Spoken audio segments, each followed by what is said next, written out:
Premièrement, je suis très heureux d'être à Kigali. C'est le premier pays que je vais visiter pour ce mandat de gouverneur du district 9150.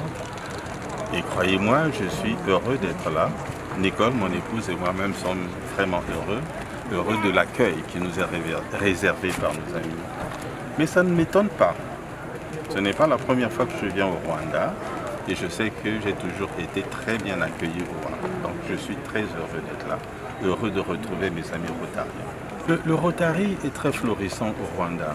Je pense que nous avons 6 clubs actuellement qui se portent globalement plutôt bien. Je vais le vérifier, mais j'ai vu les rapports, j'ai vu la situation. Non, le Rotary est florissant au Rwanda. Vous vous souvenez qu'il y a quelques années, il y a une importante mission médicale qui a été faite ici.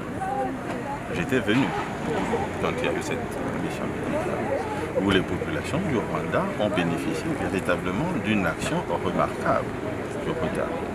Et si vous voulez que je compare avec les autres clubs dans le district, non, le Rwanda se porte plutôt bien. C'est certain qu'il y a encore des progrès à faire, mais on ne devrait pas en être mécontent.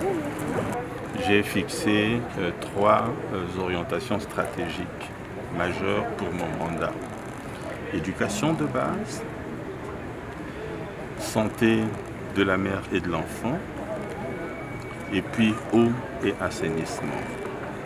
C'est-à-dire que j'ai engagé tous les clubs de notre district cette année à devoir organiser des actions qui vont dans le sens de l'éducation de base, l'alphabétisation, la santé de la mère et de l'enfant.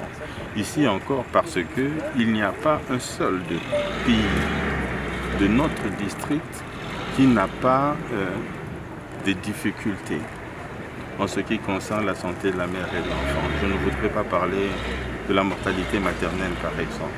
Je ne voudrais pas parler des enfants qui ne vont pas à l'école, qui manquent de scolarisation, etc. Donc ce sont des défis majeurs, de vrais défis auxquels nos clubs doivent faire face et moi je les ai engagés à organiser des actions dans ces différentes directions. Iyo guverineri yasuye igihugu abaje gusura abanyamuryango muri icyo gihugu agasura imishinga yabo akaza kureba imikorere yabo no kubagira inama. Afite icyumweru hano mu Rwanda guhera uyu munsi azasura club zose zo mu Rwanda. Buri club ifite umunsi ihura n'abanyamuryango bayo.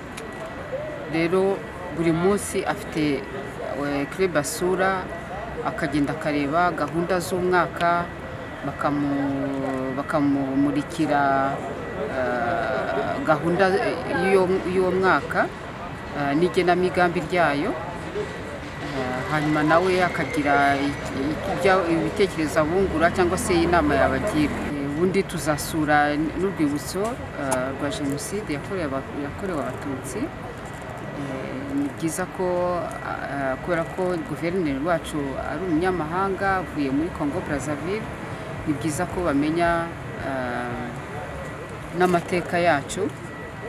Ubwo rero mu rwego rwo guha icyubahiro abazize jenoside yakorewe abatutsi, nabwo tuzasura urwibutso rwa Gisozi, tuzasura na libreri ya Kacyiru kuko uwo ni umushinga nawo wa Rotary yo mu Rwanda.